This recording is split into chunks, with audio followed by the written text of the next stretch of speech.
Anname sõna üle videole ja nüüd lähme kõrgemate sagedusete valda. Ja, no nii, tere kõigile. Täna siis jah, mul paluti nagu rääkida natukene nii vastukaaluks ultralühilaine poole peale ka, et mis seal eriti kõrgete sageduste juures toimub ja milliseid antenne või ütleme ühte väga sükest laialt levinud antenni klassi, milleks on siis paraboolantennid. Kõigepealt väike selline mälumängu küsimus nii-öelda, kas keegi tunneb ära, oskab öelda, mis antenn ja kus kohas see on ja kas keegi on võib-olla seal käinud ka meist? Jah, õige. See on siis irbene 32-meetrine parabool, see kuulub siis Ventspilsi raadioastronoomia instituudile. Meil Tartus Tõraveres on nendega päris palju koostööd ja kokkupuutumist, nii et võib-olla õnnestub sealt kunagi isegi kuusidet pidada. Selle antenniga on selline huvitav asi, et seda kuusidet oleks sealt juba saanud ka varem teha tehniliselt, aga seal oli juriidiline probleem selle antenniga ja selle kohaga seal. Nimelt tänu selle raadioastronoomia instituudile ei tohi seal olla raadiosaatjaid. Ja ka juriidiliselt tuli välja selline asi, et kuna see oli seadusesse sisse kirjutatud, siis ei olnud võimalik ka neil endil seal midagi saata. Nii et nemad ise selle seaduse sinna üritasid tekitada ja siis langesid ise selle lõksu. Nad ei saa ka satelliitidega sidet pidada, ehkki praegu on vist see asi nüüd juba muutunud.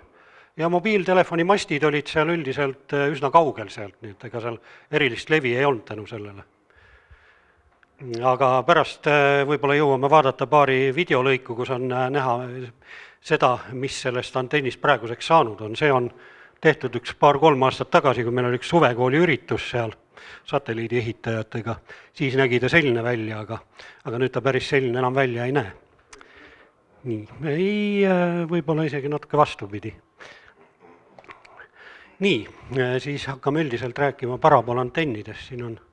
Siin on siis väike pilt minu enda kasutusel olevast antennist ja Hansul ES6RQ on täpselt samasugune. Et tänu Hansule need antennid üldse siia amatööride kätte nii-öelda tekkisid. Nii, siis kõigepealt räägime natukene sellest paraboolpeegeldist endast, miks ta töötab ja kuidas ta töötab ja mis seal oluline on. Siis räägime ühest kõige olulisemast komponendist reaalselt tehniliselt ja kõige keerulisemast komponendist seal paraboolantenni juures on see antenni kiirgaja, mis seda antenni nii-öelda valgustab või kiiritab. Ja siis räägime natukene lõpus ka nende antennide pöörajatest, nii et see paraboolantenn amatöörraadio, või ütleme raadioamatööri kasutusel ilma mingisuguse pöörajata ei oma erilist funktsiooni. Teda saab jah, võib-olla ütleme sat-televisiooni vastuvõtul kasutada ühe kindla suuna peal või mingisuguse raadiolingi jaoks, kus pöörajat eriti ei ole, aga kui te tahate amatöörraadiosidet pidada, siis on vaja ikka pööraja, nii et see on ka hästi oluline komponent seal. Nii. Siis paraboolantenn, eks ole, on oma olemuselt selline antenn, mis tegelikult koondab või saab nii-öelda oma signaali mingi suure pinna pealt, erinevalt resonantsantennidest, mis siis toimivad nagu ütleme selle laine ajalise kogumise põhimõttel, aga siis paraboolantennid töötavad meil puhtalt selle pinna nii-öelda toimel. Siis üldiselt on tavaline praktika, ütleme, on see, et see paraboolantenn on laine pikkusega võrreldes oluliselt suurem. Tähendab seda, et paadunud lühilainemehed võivad nüüd kohvi jooma minna. Tähendab, paraboolantenn ja lühilainel tegelikult on olemas, ütleme, see ei ole küll päris paraboolantenn, aga see Arecibo 300-meetrine kauss, mis ei ole tegelikult mitte paraboolantenn, on sfääriline antenn. Seal on ka olemas tehnika näiteks 8 megahertsi peal raadiolokatsiooniks, kosmiliseks raadiolokatsiooniks. See on terve org, jah. See ei ole muide mitte praeguseks kõige suurem, ehkki see kõige suurem ei ole veel käiku läinud. Hiinas on kilomeetrise läbimõõduga asi valmimas. Tähendab, see on 1000 meetrit, Arecibo on 1000 jalga. Selline vahe. Nii, edasi. Nii, siis mis see paraboolantenn on, eks ole, natuke juba vaatasime seal eespool, et kõigepealt on see parabool peegeldi ise, mis siis kogub meile energiat, siis on see kiirgaja, vastuvõtul ta siis muidugi võtab vastu, on nagu see seal parabooli fookuses tavaliselt ja siis on meil mõningates süsteemides on tähendab veel sekundaarne peegel, nii-öelda Cassegraini süsteemis, kus siis tuuakse see fookus sinna parabooli põhja alla või taha välja. Ja siis on mingisugune süsteem, mis võimaldab seda parabooli suunata, nii et sellised olulised komponendid on seal. Niisiis, paraboolantenne on tegelikult nagu kahte sellist põhiklassi. Üks on see klassikaline niinimetatud otsefookusantenn, kus siis see fookuspunkt, kus see kiirgaja on sümmeetriliselt parabooli pinna kohal, fookuses nii-öelda tema põhifookuses. Ja siis on olemas ka niinimetatud offset antennid, kus siis kasutatakse mingisugust osa sellest parabooli pinnast ja see kiirgaja, olgugi et ta on endiselt fookuses, on viidud siis selle nii-öelda kiire suunast välja. Selle eelis on see, et näiteks kui meil on mingi aparatuur, üks eelis on see, et kui mingi aparatuur, mis peab sinna fookusesse ära mahtuma ja mis on teatud suurusega, ta ei varjaks ära meil seda parabooli nii-öelda kasulikku pinda, siis offset parabooli puhul saab selle kõrvale viia. Et see ei ole otse antenni peakiire suunas. Nii. Siis miks üldse parabool antenn töötab? See pind punase joonega on siin siis parabool.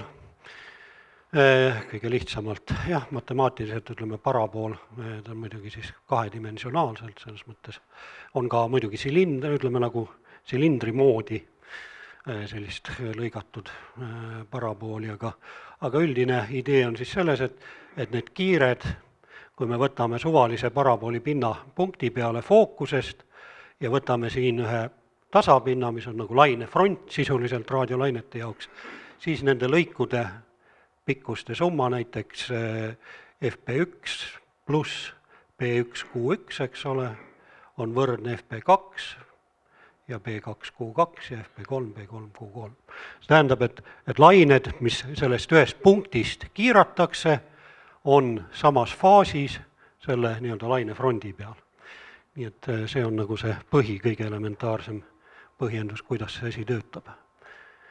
Nii, siis üks praktiline pilt siin, kui te saate kusagilt omale ühe parabooli, mingi nii-öelda second hand, mille kohta ei ole midagi teada, eriti tema, ütleme, selle kiirgaja kinnitusi ei ole, siis tahate teada, kus kohas tema fookus on, siis kui te ei taha hakata mängima seal mingi päikesevalguse koondamise ja nii edasi, päikest meil siin väga tihti ei ole, siis on võimalik sellise valemi abil, kui te mõõdate ära selle nii-öelda kausi sügavuse ja teate seda läbimõõtu, siis on teil võimalik väga lihtsalt välja arvutada see fookuskaugus, aga seda on soovitav teha üsna täpselt, kuna see viga on tegelikult ütleme, see on päris kriitiline selle mõõtmise täpsus, muidu te võite saada suhteliselt valesid tulemusi, kui te seda mõõtmist väga täpselt ei tee.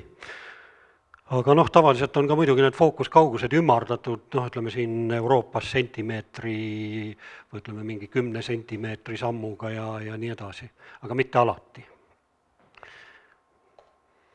Nii, siis paraboole võib olla ka natukene erineva kujuga selles mõttes, et paraboolfunktsioon võib olla ka natuke lamedam ja natuke sügavam nii-öelda, siis on siin olemas kah terminid, eks ole, parabooli üks parameeter, kõigepealt see on siis FT suhe või fookuskauguse ja läbimõõdu suhe. Ja siin on nüüd huvitav tuua paralleele näiteks optikast, fotoobjektiividel on selline number nagu see suhteline ava, mis on näiteks seal 2,8 või 5,6 või midagi sellist. Siis paraboolantennide puhul on see täpselt sama parameeter tegelikult, aga nüüd paraboolide puhul on see number tunduvalt väiksem tavaliselt, paraboolid on nii-öelda sügavamad ja siis on kokku lepitud niimoodi, et kui meil on siin vahe, ütleme, väiksem see FT suhe kui 0,33 üldjuhul, siis loetakse seda sügavaks parabooliks, on siis nagu kauss, kui see suhe on 0,33, siis on ta umbes selline keskmine, ja kui ta on siin üle 0,4 juba, siis on ta jah lame parabool või rohkem taldrik nii-öelda. Ja nüüd sellest sõltub päris palju see, millist kiirgajat me peaksime selle parabooli juures kasutama. Nii, siis vaatame muidugi siin ka, kuidas arvutatakse parabooli võimendust. Nii et see on nagu amatööri jaoks sidepidamisel on üks olulisemaid parameetreid. Ja näeme siis seda, et ühelt poolt, kui võtame siin võimenduse, siis oluline parameeter on antenni läbimõõt. Näeme, et läbimõõdu ruuduga on see proportsionaalne ja teiselt poolt laine pikkuse ruuduga samamoodi. Tegelikult see valem meenutab väga ühte teist väga olulist valemit, mis on vaba ruumi kaod või vaba ruumi sumbuvus. Ja nüüd tulebki selline huvitav asi välja, eks ole, et kui meil on nüüd üks raadiolink, kus on 2 parabooli või ütleme näiteks kuuside puhul, tahame kuulata oma kaja oma enda antenniga, siis mis juhtub, kui me sagedust tõstame 2 korda? Tähendab, vabaruumi kadu suureneb ka ruudu järgi, ruutsõltuvusega, nii, ja me saadame oma parabooliga, kui sagedus on 2 korda kõrgem, siis samamoodi signaal selles mõttes läheb 4 korda nõrgemaks, aga kuna laine pikkus on väiksem, siis parabooli võimendus on jällegi sama palju suurem. Aga kuna me võtame ka vastu seda sama kaja või teine jaam võtab vastu, siis sageduse tõustes 2 korda, siis jääb see 1 nii-öelda 2 korda nii-öelda alles. Et mida kõrgem sagedus, sama võimsuse juures me kuuleme oma kaja või siis korrespondendi signaali tegelikult tugevamalt.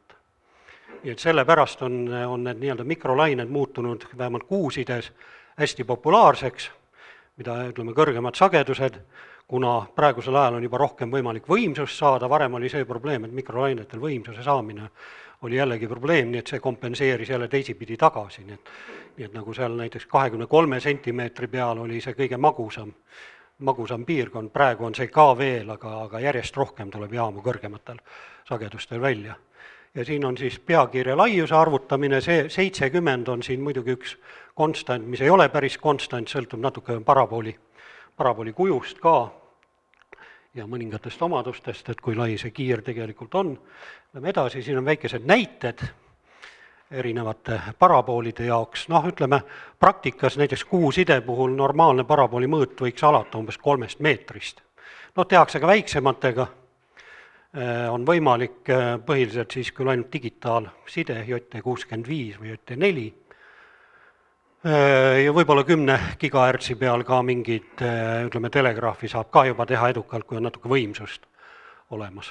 Nii, 3-meetrise antenniga, selline praktiline näide, see on meil Tõraveres OPS-i katusel olemas, 432 megahertsi, siis on meil selline number veel natuke enne, ma väga ei rääkinud, on see nii-öelda efektiivsus, parabooli efektiivsus, mis sõltubki nüüd sellest, et kui hästi see kiirgaja on tehtud põhimõtteliselt, kui hästi ta on sobitatud parabooli pinnaga, võtame siin mingi keskmise efektiivsuse, praktiliselt üsna realistlik, 50%, me saame võimenduseks umbes 19,6 dBi, peaaegu 20 dBi-d, lühilaine mehed jälle kadestavad kohe nii suunadiagrammi peale laius või selle sagara laius on siis 20 kraadi, võtame sama antenn 10 gigahertsi juures, 48,4 dBi-d, see on juba soliidne võimendus, aga peale laius või selle sagara laius 0,65 kraadi. See tähendab seda, et me peame olema võimelised ka vastava täpsusega seda antenni suunama. Niimoodi. Siis võtame järgmine näide on minu enda parabool, see 4,5 meetrit. 23 sentimeetri peal, noh, siin on võib-olla natuke parem kiirgaja kasutusel, siis 60% on üsna realistlik jällegi, 33,5 dBi-d, peale laius 3,74 kraadi, noh, sellist on suhteliselt lihtne veel suunata. Võtame edasi, ütleme 2 korda kõrgem sagedus, circa 38,6 dBi-d ja 2 kraadi peale laius, seal juba peab vaatama, üsna tihti kuuside puhul antenni järgi keerama. Ja siin viimane katsetus, mis ma tegin 24 GHz juures, proovisin, et kas see antenn ka töötab. Ma olin väga pessimistlik, et ilmselt see pinnatäpsus ei ole enam see, mis ta peaks olema. Ja nii edasi, aga tegelikult oli võimalik ilusasti nii päikese kui kuu müra kuulda ja oli võimalik kuulata ära ka esimesed raadiosignaalid kuuld sellel bändil. Saate poolega ma ei ole veel jõudnud nii kaugele, et võimendit saada. Kõigepealt tuli tööluba ära taastada, 24 GHz peal ei võime töötada niisama tavalise tööloaga.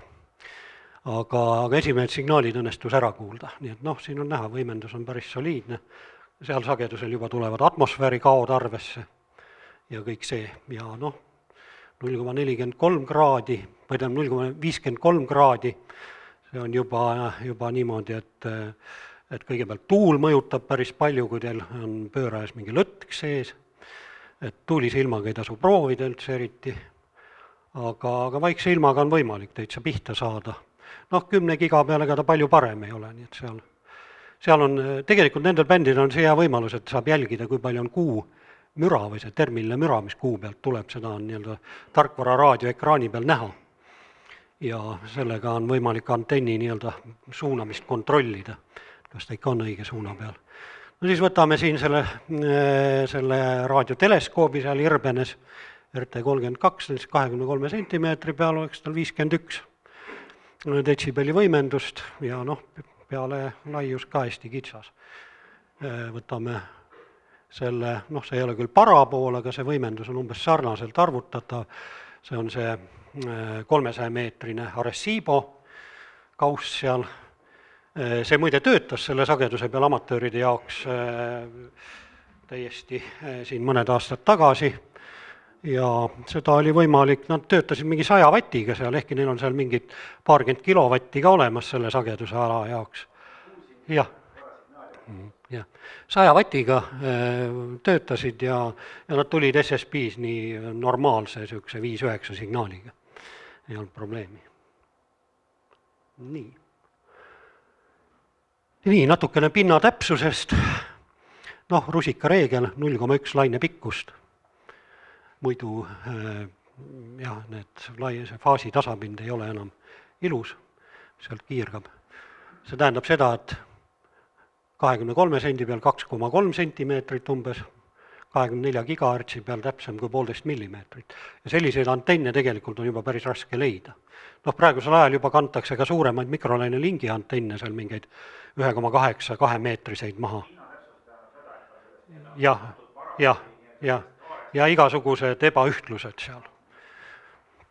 Noh, see sõltub, kui palju need ebaühtlusi on, tähendab, see on niisugune empiiriline selles mõttes, et jah, aga kui ta ikka suures osa läheb nendest nõuetest üle, siis võimendus hakkab kohe kukkuma ja suunadiagrammi laius ja nii edasi. Nii, siis teine asi on, võimalus on seda parabooli pinda teha, eks ole, metallvõrgust.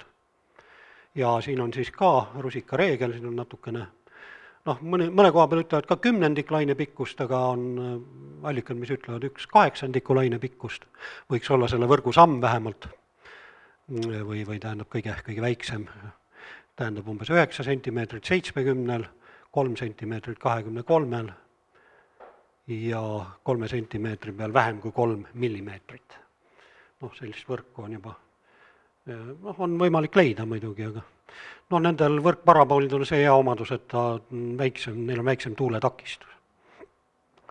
Ja ütleme, paljud sellised amatööride jaoks müüdavad nii-öelda kitid ja iseehitamise lahendus ongi tegelikult metallvõrk. Raske on saada nii ilusat ühtlast metallpinda, kui ei ole just kuskil mingi valmis parabool kusagil kätte saadav. Aga võrgu puhul peab jah seda arvestama. Nii, ja nüüd lähemegi siis kiirgaja juurde. See on nagu siis see kõige üks olulisemaid komponente seal, ta võib-olla ei ole nii raske ja suur, aga kui see ei ole korralikult valmistatud, siis ütleme, jah, troposide puhul ei ole see kriitiline, siin maapealse side puhul, aga kuuside puhul, kus on meil iga detsibelli kümnendik oluline, seal on see kiirgaja üks kõige selliseid nii-öelda olulisemaid komponente tegelikult, et asi ilusasti toimiks. Ja põhjus, miks see peab olema väga hästi konstrueeritud, tähendab, kui meil on parabolantenn, eks ole, siis ta tegelikult töötab hästi ainult siis, kui see kiirgaja on punktallikas. Tähendab, ühest punktist tulevad kiired, koonduvad nii-öelda, või mitte ei koondu, lähevad sinna lainefrondi peale õiges faasis. Ja reaalselt, kui meil on seal kiirgaja juba seal 10 sentimeetrid läbimõõdus, siis tegelikult ta ei ole enam punktallikas, nii et ühest kiirgaja servast olev kiir ei lähe enam samas suunas, mis teisest servast tulev. Et see on üks moment ja siis ta peab tagama ühtlase kiirguse või väljatiheduse selle parabooli pinna ulatuses, mis on jällegi üsna vastuoluline nõue tegelikult, ja siis ta peab tekitama meil soovitava laine polarisatsiooni, seda me vaatame edaspidi seal, siis ta peab võimalikult vähe parabooli pinnast ära varjama, jällegi ta peab suhteliselt väike olema, ja ta peab kannatama piisavalt võimsust, et ütleme, kuuside puhul, kui seal võib olla võimsus kilovatini mikrolainetel, siis ta ei tohi selle peale seal mingid komponendid ära sulada või põlema minna.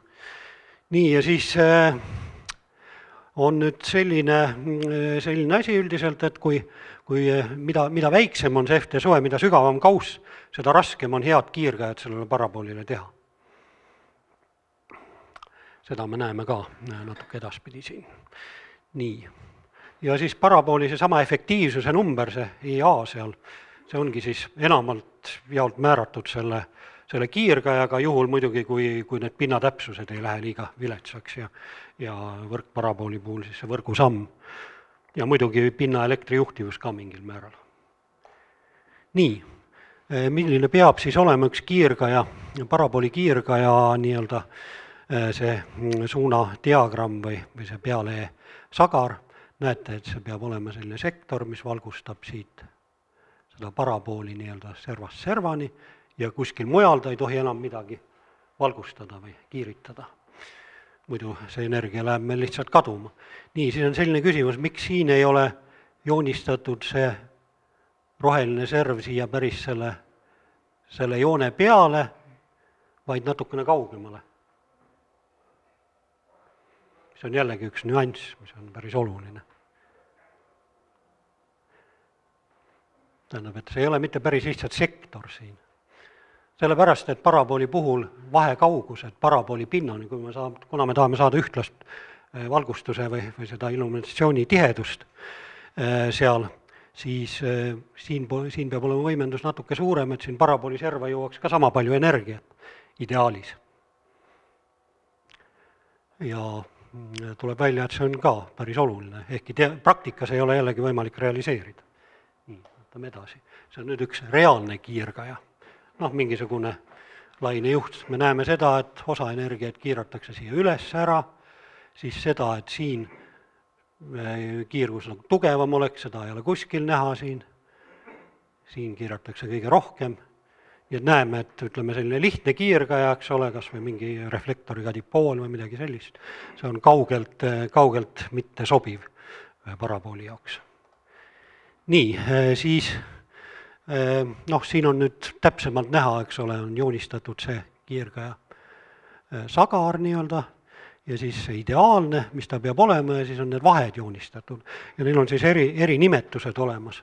Tähendab, see sinine osa, see on nüüd see, ütleme, reaalse kiirgaja puhul, eks ole, see tegelikult parabooli serva jõudnud kiirgus on mingisuguse arvu detsibellide võrra nõrgem.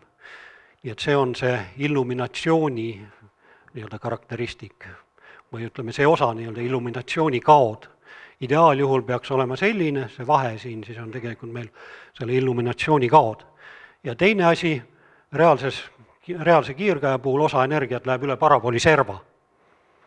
See on siis ühtepidi energia kadu meie jaoks saate puhul ja vastuvõtu puhul, kui antenn vaatab kuskile ülespoole, siis see üle läinud osa nii-öelda see laiali valgumine, sellest tingitud energia, see vaatab maapinda ja probleem on selles, et maapind müriseb. Maapinna termiline müra kohe halvendab meie vastuvõtu tundlikkust, signaalmüra suhet. Et vastuvõtu puhul on see kahekordselt halb. Nii, aga siis on nüüd üks selline huvitav graafik siin, kus on need mõlemad asjad nagu kokku võetud ja vaadatud, kuidas see mõjutab siis antenni efektiivsust tegelikult. Kui vaadata, siin on selline nimi inglise keeles, on see edge taper, ma ei tea, kuidas seda eesti keelde päris tõlkida, aga see selleks, see on nüüd see, kui palju, mitu detsibelli on see väljatugevus seal parabooli servas nõrgem kui keskel. Ja siis tuleb välja selline asi, et kui tavalise, ütleme, tüüpilise kiirgaja puhul, kui see on -10 detsibelli seal parabooli servas, siis on nii-öelda see laiali valgumine ja illuminatsioon nii-öelda tasakaalus kõige paremini ja selle parabooli nii-öelda efektiivsus on kõige parem. Nii et seda rihitakse tavaliselt nii, et 10 detsibelli on see signaal seal parabooli serva peal nõrgem.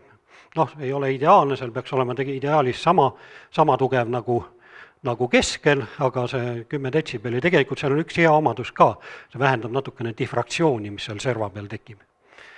Et see, ütleme, eriti vastuvõtu poole peal, see parandab natukene seda jällegi signaalmüra suhet. Ja nii, see selleks. Järgmine osa on siis polarisatsioon. See on ka, põhimõtteliselt saab kiirgajaid teha igasuguse polarisatsiooniga. Nüüd maapealse side puhul me kasutame tavaliselt lineaarset polarisatsiooni, siin Euroopas enamusjuhtudel pikema troposide puhul horisontaalset, siis kuuside puhul on nüüd olukord oluliselt keerulisem, ühes mõttes, et pikematel lainetel, kus domineerivad on veel jagiantennid amatööride kasutuses, siis kasutame ka lineaarset polarisatsiooni, muidugi siin on küsimused, eks ole, kas vertikaal- või horisontaal, soovitavan omada mõlemat, kui tahta pidevalt saada korralikult sidet pidada üle kuu. Aga kõrgemad sagedused, 23 sentimeetrit ja kuni praegusel hetkel kuni 3 sentimeetrini on kasutusel ringpolarisatsioon.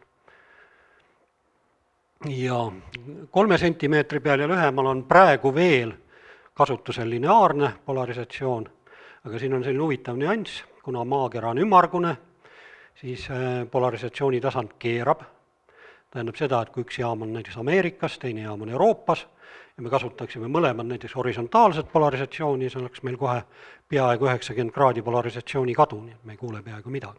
Ja nüüd on nii kokku lepitud, et Euroopa jaamad töötavad vertikaalse polarisatsiooniga 10 GHz ja 24 giga peal. Ja Ameerika jaamad ja siis ka Austraalia jaamad, nemad töötavad horisontaalsega. Nii et mõnes mõttes on natuke keeruline, ütleme mingi setup, mida te kasutate Euroopas troposideks, kasutada seda kuusideks, on vaja polarisatsiooni tasand ära pöörata. Nii. Ringpolarisatsiooni koha pealt siin tulevad siis huvitavad efektid. Kõigepealt on ju teada selline asi, et ringpolarisatsioon pöördub ringi iga peegelduse korral. Ja näiteks kuuside puhul, või ütleme paraboolantenni puhul, eks ole, esimene peegeldus on kohe antenni parabooli pinna pealt. Nii et kui me tahame saada näiteks seda paremakäelist päripäeva polarisatsiooni, siis mis antennist välja kiirguks, siis tegelikult kiirgaja peab olema meil vastupäeva polarisatsiooniga. Aga siis on meil kuu veel olemas, millelt me peegeldame, või lennuk näiteks ultralühilaine sides võib ka olla, siis polarisatsiooni tasand või see suund jällegi pöördub. Lineaarpolarisatsiooni puhul seda ei ole üldjuhul, ta võib natuke mängida, aga mitte palju. Ja kolmas kord siis korrespondendi antenni pealt peegeldub. aga see tekitab meile ühe hea võimaluse, kui meil on selline kiirkäe, millel on pordid nii-öelda mõlema ringpolarisatsiooni jaoks ja sellised on täiesti olemas ja praegu järjest rohkem levinud, siis on meil võimalik teha niimoodi, et me ühte porti saadame ja kuna meil on paaritu arv peegeldusi, 3 peegeldust, siis võtame teises pordis vastu. See tähendab seda, et me võime saatjakaabli panna fikseeritult ühte porti ja vastuvõtukaabli teise.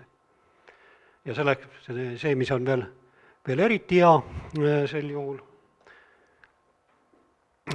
juhul on see, et me saame piirduda nii-öelda vastuvõtja puhul ainult ühe isolatsiooni releega enne eelvõimendit, selle asemel, et kasutada mingit võimsat saate vastuvõtureleed, mis on palju kallim, nii et selles mõttes on see ringpolarisatsioon väga kasulik. Lineaarpolarisatsiooni puhul me üldjuhul ei saa sellist trikki teha, kui just korrespondendil ei ole mingit analoogilist süsteemi, siis on keeruline ikkagi vahetada saadet vastuvõttu.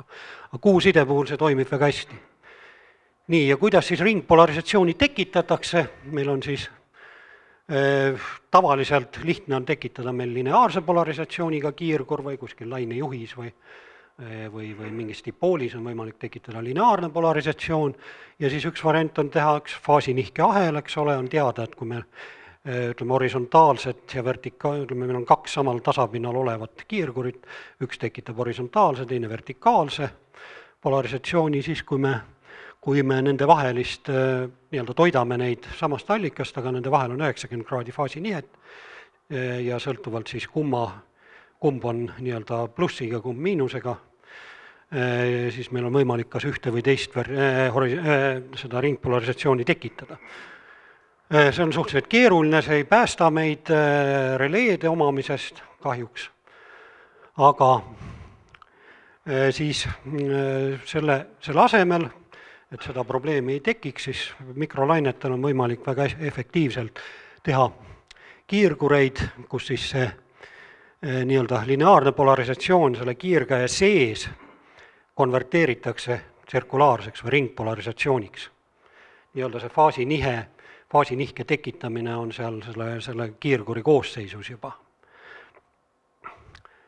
Ja seal on ka veel see omadus, et kuna need polarisatsioonid ise on oma olemuselt nagu üksteisest lahti sidestatud või ortogonaalsed, siis praktiliselt on meil võimalik saada vähemalt 30 detsibelli isolatsiooni selle saate ja vastuvõtupordi vahel, mis tähendab jällegi, et meil ei ole võimsat releed vaja, aitab ainult suhteliselt vähemalt 30-50 detsibelli isolatsiooniga releest sinna vastuvõtja eelvõimendi kaitseks ja kõik on juba täiesti korras. Ja me võime saata mingi kilovatise võimsusega näiteks või vähemalt 500 vatiga. Nii, siin on siis nüüd praktilised näited kiirkäetest. Kõige lihtsam, eks ole, poollaine dipool, enne oli juttu, et see ei ole just kõige parem, ei ole efektiivne ja tähendab selle parabooli, ütleme, kui teil on 10-meetrine parabool ja panete sinna nii viletsa kiirkäe, see investeering ei ole just väga siuke mõistlik. Et sellisel juhul peate ikka midagi natuke paremat tegema. Aga kui teil on hästi väike parabool, siis tegelikult arvestades, et üks dipool väga palju seda parabooli pinda ära ei varja, siis võib see olla jällegi kasulik lahendus iseenesest. Nii, siis on olemas dipoolkiirgurite natuke edasiarendus, kus kasutatakse 2 dipooli, mis annab natuke ühtlasema illuminatsiooni ja sümmeetrilisema sageduse või tähendab selle kiirguskarakteristiku seal ja ka nendes nii-öelda E ja H tasapinnas väljade tugevus on natuke sarnasem, on see niinimetatud EIA 2 dipooliga kiirgur, mida on tegelikult suhteliselt vastik ka valmistada, tunduvalt keerulisem kui üks lihtne dipool. Aga tal on see omadus näiteks, kui teil on mingi mikrolainel töötav parabolantenn ja tahate seda näiteks kasutada 70 sentimeetri peal, kus saab lineaarse polarisatsiooniga hakkama, siis seal on võimalik paigutada kuskil näiteks 23 sentimeetri või kõrgema sagedusega kiirkäe ümber. Nii et nad on mõlemad samal ajal fookuses enam-vähem. Et ta ei varja ja ei mõjuta seda teist kiirkäed kuigi palju. Sellest on veel mitmeid variante, on olemas ka 2 polarisatsiooniga variant, tegelikult 4 dipoolist, aga see on veel oluliselt keerulisem. Nii, siis on üks lihtne lahendus, kerge, väike rõngaskiirga, inglise keele nimetus ring feed. See on siis dipoolkiirga erijuht, kus see dipool on rõngaks tehtud. Jällegi natukene annab parema sümmeetria sellele kiirgusdiagrammile. Aga puudus muidugi jällegi võimaldab ainult ühte lineaarset polarisatsiooni üldjuhul, kui sinna just ei ehita mingisuguseid aktiivelemente ette, mis võiks seda polarisatsiooni kuidagi muuta. Väga populaarne mikrolaine maapealses troposides, väga palju Rootsi amatööre kasutab neid igal juhul. Neil on võimalik teha ka mitme sagedusala jaoks tegelikult, pannes neid rõngaid üksteise sisse, mitmeid, nii et hästi populaarne, lihtne. Kuuside puhul eriti ei ole populaarne väga. 70 sentimeetri peale. Siis on selline asi nagu see nimetatud batch feed või ma ei tea, paikkiirga ja kuidas seda eesti keelde kõige paremini jällegi tõlkida. See on siis dipoolkiirga erijuht tegelikult, see on üks metallketas, mida siis ergutatakse, siin on ka mõne koha peal näha, see on nüüd üks mitmelaineala batch kiirga ja siin ergutatakse teda teatud kauguselt keskpunkti ja serva vahel ja siis see joon, kui me tõmbame selle keskpunkti ja selle toitepunkti vahel, see on siis ka polarisatsiooni tasapind üldjuhul. Aga kui sinna nüüd tekitada teatud koha peale reflektori ja selle aktiivketta vahele mingisuguseid konstruktiivseid mahtuvusi, siis tegelikult on võimalik see antenn panna tööle ka ringpolarisatsiooniga. Seda on võimalik teha, ta on suhteliselt väike, nii et kui ta on väike parabool, siis on jällegi hea lahendus. Troposide puhul väga korralik ja võimaldab siin ei ole seda küll näha selle pildi peal, aga tegelikult on võimalik teha mõlemad lineaarsed polarisatsioonid sellega. Kui te panete ühe toitepunkti näiteks siia alla, teise siit 90 kraadi, sama kaugele, siis te saate 2 porti, üks on vertikaal, üks on horisontaalpolarisatsiooniga. Ja selline setup on mul praegu üleval ainult ühe bändi jaoks, 70 sendi jaoks, on minu 4,5 meetrisel paraboolil ja töötab üldiselt kogu see süsteem natuke paremini, kui töötasid 4 jagi, mis olid ainult horisontaalse polarisatsiooniga, et kuuside puhul väga efektiivne ja selle reflektori suurus ei ole ka väga kriitiline, ta võib olla suhteliselt väike, see tähendab ka seda, et ta ei varja jälle palju parabooli pinda ära. Nii, siis on natukene keerulisem, huvitavam lahendus. Sellist ma olen ka kasutanud algselt 23 ja 13 sentimeetri peal. See on see V4MA poolt arendatud kiirgae, vai teine termin on tal kumari kiirgae. Kumar on üks selle nii-öelda esialgsetest autoritest. Ja see siis põhineb silindrilisel lainejuhil, millel on 90 kraadi all 2 porti, mis algselt nagu kiirgaksid siis meil horisontaalset ja vertikaalset polarisatsiooni, aga näete, siin on sellised häälestuskruvid, siin on 5 tükki kummalgi pool. Ja nende häälestuskruvidega on siis võimalik nii-öelda see polarisatsioon, tekitada see 90 kraadi faasinihet selles silindrilises lainejuhis, nii et ainult üks nendest komponentidest on teise suhtes siis horisontaalne vertikaalse suhtes 90 kraadi nihutatud. Ja sellega me saame siis ringpolarisatsiooni kätte. Nii, ja see annab siis päris hea efektiivsuse sinna, ka kuskile 60% kanti vähemalt, teoreetiliselt isegi rohkem. Siis on tal see rõngas, mis lubab natukene seda suunadiagrammi või seda pealehe sagarat optimeerida, sõltuvalt parabooli FT suhtest jällegi, et kui seda natuke tahapoolel lükata nii-öelda siiapoole seda rõngast, siis on võimalik seda kasutada nii-öelda sügavamate antennide juures ja kui seda ettepoole välja tuua, siis muutub rohkem nagu selliseks ruuporiks ja see töötab siis suure FT lamedate antennide jaoks paremini. Ja see kiirgae oli siis hästi populaarne tegelikult EME amatööride hulgas seal 23 sentimeetri peal ja võib-olla ka 13 sentimeetri peal. Nii et need mõlemad on mul tegelikult olemas, 23 sendi oma on nüüd vist, kui ma eksi, siis ES3 RF-i käes. Nii, aga nüüd siis kõige uuem nii-öelda põlvkond neid kiirgajaid on siis nimetatud septum kiirgajad, mis on siis tegelikult ka tegemist ühe kandilise lainejuhiga siin, aga need võivad olla ka silindrilise lainejuhil baseeruvad. ja näete, siin on 2 nii-öelda seda aktiivelementi sees, veerandlaine pikkused väiksed vardakesed, mis siis lähevadki vastavalt saate ja vastuvõtupordi külge ja sees on niisugune trepi moodi struktuur, mis on metallist tehtud ja on siis ilusasti täpselt selle lainejuhi keskel. Ja selle eesmärk on jällegi tekitada see 90 kraadi faasinihet, et me saaksime ringpolarisatsioonid ja nii õnnelikult töötab see, et ühelt poolt me saame ühepidise ringpolarisatsiooni, teise pordiga teisipidise ringpolarisatsiooni. Et selles mõttes ideaalne kiirgaja emeside jaoks. Ja seda on siis viimasel ajal tänu sellele, et on vastav tarkvara kasutusel ja kättesaadav ka juba amatööridele või nendele amatööridele, kes töötavad samal alal, on korralikud simulatsiooniprogrammid, mis lubavad siis väga täpselt optimeerida neid kiirgureid. Siin on üks natuke täpsemalt äsja mõõtmed, no see on nüüd see RA3AC või AQ, vist oli, tema konstruktsioon. See võib olla ka tegelikult nii silindrilise lainejuhiga kui ka kandilisega, aga siin on tehtud siis üks väike üleminek, kus see silindriline, või ütleme, see kandiline lainejuht läheb üle silindriliseks ja siis on see rõngaste osa seal. 23 sentimeetri jaoks on need mõõdud, nii et näete, et umbes 70 sentimeetrit pikk on see. Päris paras kolakas, seda ikka annab sinna parabooli fookusesse üles panna. Ja kui see näiteks vasest teha, siis ei ole ta ka mitte väga kerge. Siin on näha ühe sellise kandilise lainejuhiga kiirguri, ütleme niisugune praktiline konstruktsioon, kuidas detailid välja näevad, kuidas ta seest välja näeb. See on see rõngas. Siin peab olema ka hea elektriline ühendus siin selle pinna lainejuhi ja selle rõnga vahel. Niimoodi, siin on siis huvitavad karakteristikud seda tüüpi kiirgurite jaoks.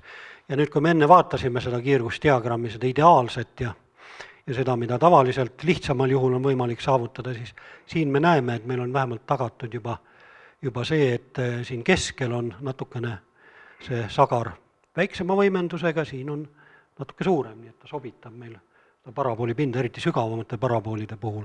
Siin on ka näha näiteks, kus kohas millise FT suhte juures on see parabool kõige efektiivsem ja teoreetiline efektiivsus on siin võimalik arvutada, läheb kuskile 80%-ni, aga hoiatus on juures real world at least 15% lower.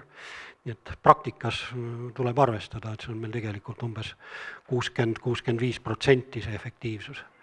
Ja siin on jällegi ka seesama nii-öelda üleääreminek või laiali valgumine ja illuminatsioon selle, kui me vaatame siin, see on välja toodud see skaala siin, umbes 10 detsibelli, näeme, et siin kuskil 0,35 FT suhte puhul on see kõige efektiivsem. Aga nüüd see, kus kohas see kõige magusam punkt siin on, see sõltub sellest, kus kohas see rõngas seal lainejuhi otsas, kuidas see paikneb sealt, kui kaugel sellest otsast, sellega saab natukene mängida. Siis on veel üks oluline moment, on nii-öelda selle signaali faasi täpsus üle terve parabooli pinna. Seal on ka, tuleb välja, et sõltuvalt sellest septumpolarisaatorist ja kõigest sellest, mis seal parabooli pinna poole edasi tuleb, siis tekivad siin teatud faasivead, kui on siin see rõnga sees, kui ei ole, kui on ainult see nelinurkne septum, eks ole.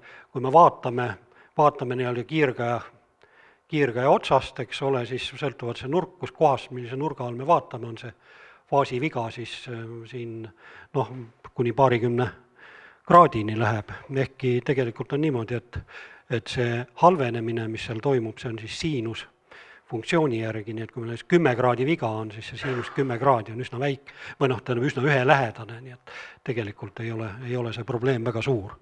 Aga kõike seda juba tänapäeval arvestatakse ja üritatakse optimeerida, saada seda viimast detsibeli kümnendikku kätte. Nii, väga oluline praktiline moment jällegi, kuna selle kiirgaja nii-öelda polarisatsioon on siis määratud selle konstruktsiooniga. Hea asi on ka see muidugi, natuke enne rääkimata veel, et kui see nii-öelda see septum polarisaator siin keskel, kui see teha piisavalt täpselt, siis üldiselt ei ole teil vaja midagi häälestada, kui see V4MA kiirkur, mis ka muidu töötab hästi, selle te peate, need kruvid peate kõik 10 tükki paika keerama. Ja igaüks mõjutab teist.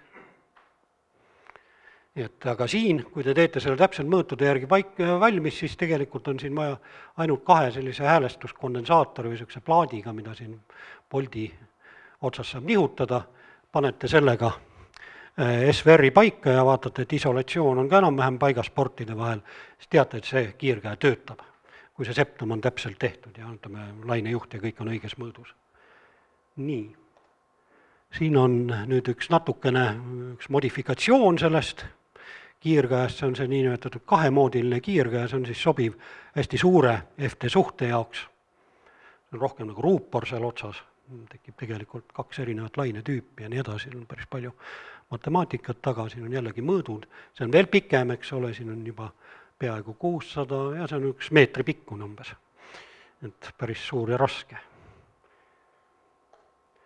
Nii, siin on näha ka selle efektiivsuse sõltuvus FT suhtes, näete, et töötab hästi just suurema FT suhte korral. Nii, siin on siis veel üks klass, tähendab, et neid, ütleme, et võimalikult hästi ikkagi seda pinna illuminatsiooni tagada, siis kasutatakse eriti just kõrgematel sagedustel, kuna madalamatel see mõõtmed läheksid hästi suureks, teil peab väga suur parabool olema, et sellest mingit tolku oleks, siis on neid rõngaid rohkem. No seda te teate kindlasti, olete näinud kunagi otsefookus satelliidi antennidel, SAT-televisiooni jaoks see niinimetatud chaparral-tüüpi kiirgaja. Siin on siis umbes veerandlainese vahe ja veerandlainese kõrgusega see korrugeeritud selline ruupor sisuliselt kasutusel. Ja nüüd sellesama nende rõngaste asendi muutmisega saame jällegi sobitada seda kiirgajat oma antenni FT suhtega. Nii, natuke jõuame, ma ei tea, kuidas meil ajaga on, natukene jõuaks rääkida ka pöörajatest, väga põhjalikult ma siin neid ei hakanudki ette valmistama. Enne oli juba juttu, eks ole, et täpsused, nõuded täpsusel on hästi suured. Tavaliste antennide puhul, paar kraadi siia-sinna ei ole probleem, aga mikrolainetel parabooliga juba paar kraadi võib tähendada side mitte toimimist. Nii, siis mehaaniline tugevus, kui teil on suur antenn, siis pidage meeles, et meil on ka järjest tuuled lähevad kõvemaks, asi peab vastu pidama, ei tohi kedagi katki teha ega midagi katki teha, et ümber läheb või niisama kuskile katusele lendab. Et hästi oluline. Nii, elevatsioon kuuside puhul, troposide puhul ei ole see eriti oluline, lennuki peegelduse puhul juba natuke on ja meteoride puhul, meteore nii kõrgel tavaliselt ei tehta, aga nii kuuside kui satelliitside puhul siis elevatsiooni reguleerimise võimalus. Kuu puhul te võite piirduda 0-60 kraadini, meil kuu eriti kõrgemal ei käi, praegu käib mõned kraadid madalamal nendel aastatel, hakkab jälle kõrgemalt käima. Satelliitside puhul soovitav kuni 90 kraadi, aga veel soovitavam kuni 180. Sellepärast, et kui satelliit teist otse üle lendab, siis te peate seal üleval keskel tegema järsku kiire pöörde, keerama 180 kraadi asimuuti. Aga kui te saate elevatsiooni 180 keerata, siis ei ole seda vaja. Nii et selline praktiline nõuanne jällegi, äkki see ei ole lihtne lahendada.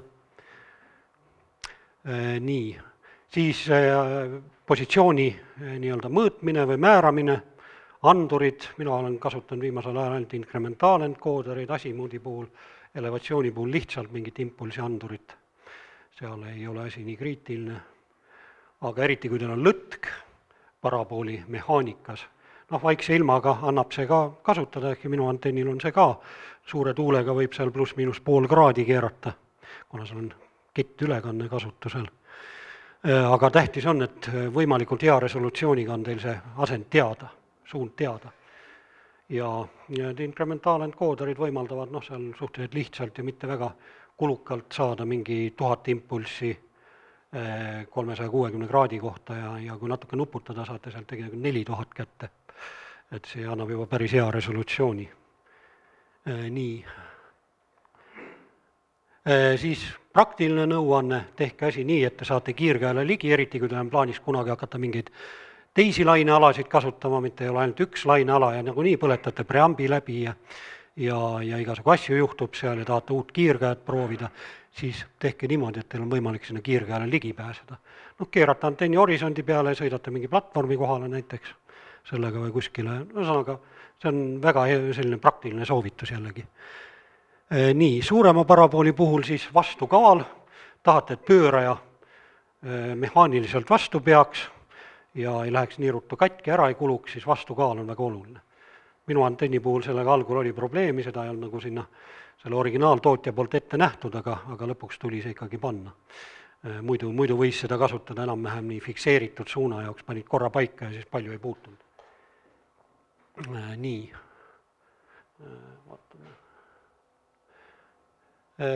Jah, siis pöörajaid ei ole väga lihtne leida, selliste asjade, ütleme selliste suurte paraboolide keeramiseks tuleb tavaliselt lasta konstrueerida või leida mingit nii-öelda taaskasutada mingit muud pöörajat, näiteks pärast me näeme korra veel seda pildi peal, mida saab kasutada.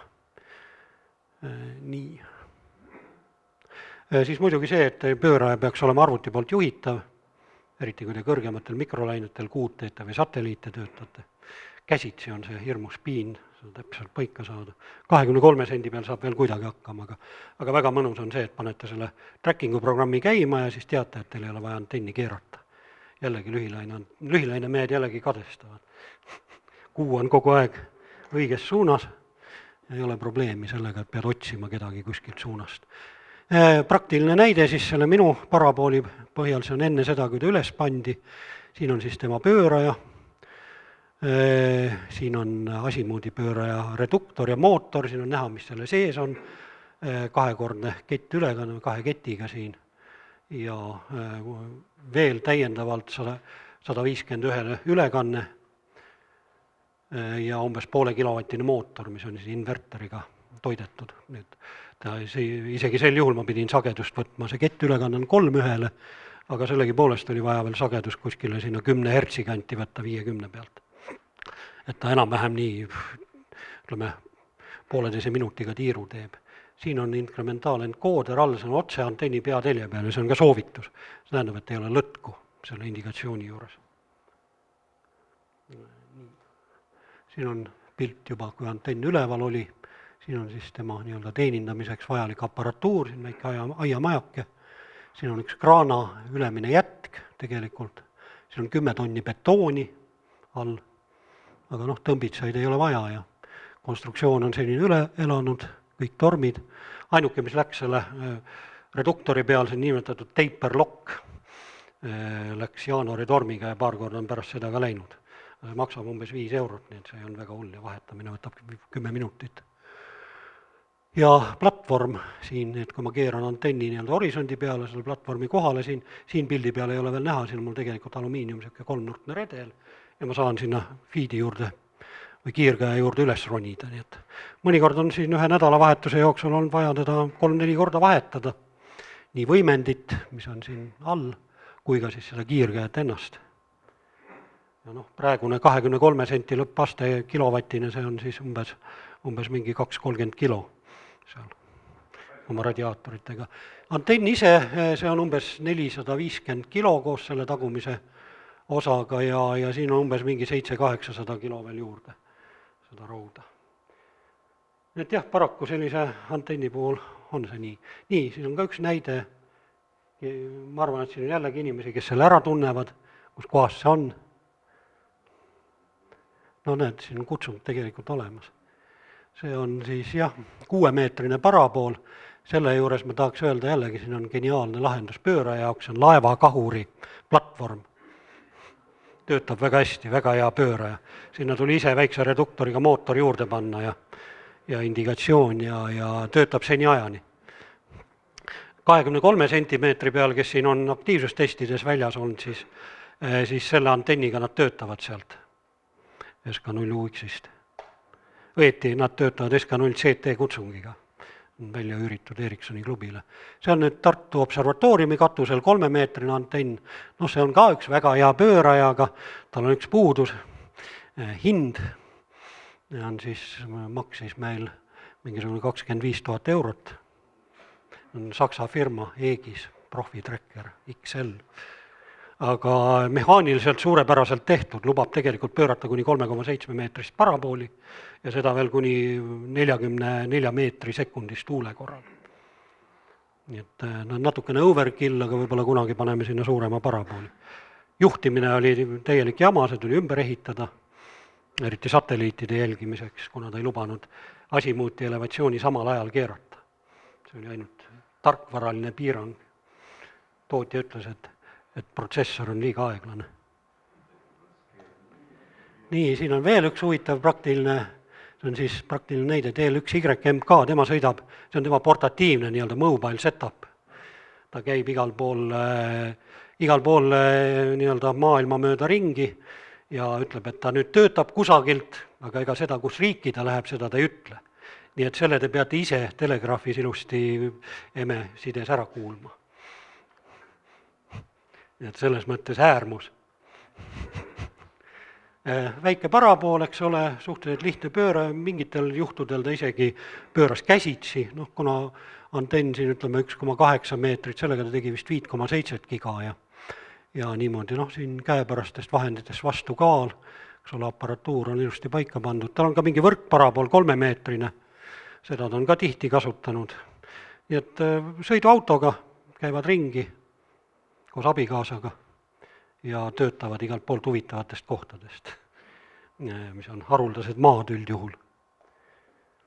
See on veel üks pööraja näide lihtsalt, tavaline antenni pööraja pandud ka kettülekandega käima veel, kiirust vähendada natuke ja jõumomenti suurendada. Ikka tekitab, aga kui te nüüd indikatsiooni paneksite siia selle telje peale, siis seda annab teatud määral, eks ole, arvestada. Muidugi mitte 100%, aga nii ta on. Väikseid paraboole on suhteliselt lihtne keerata. Siin on ka üks amatöör setup, puhtalt amatööri ehitatud, OZ4MM, 10-meetrine parabool. Siin on näha, et tuule jaoks on tal antenn pargitud ja nööride tõmbitsadega kinni tõmmatud. Taani on niisugune koht, kus tuult on ka. Nii, siis on natukene linke, ma ei tea, kui te tahate, ma võiksin ühe või paar. Jah, seda saab ka, eks ole, aga ma võin siin ühe video võib-olla ära näidata. Nii, võtame siit. Ma arvan, et äkki selle, ma ei tea, kas see töötab üldse praegu, kus mul netiühendust on. Võtame. Nii. Võiks ju tulla. Lootust.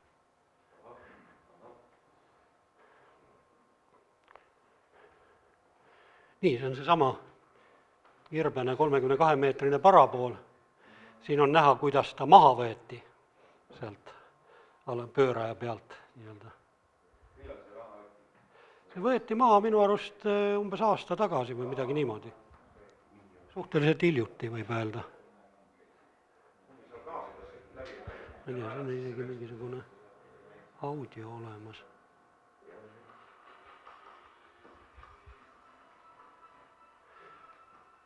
Paistab, et niisugune kraana on Lätimaal täitsa olemas, mis seda jõuab tõsta.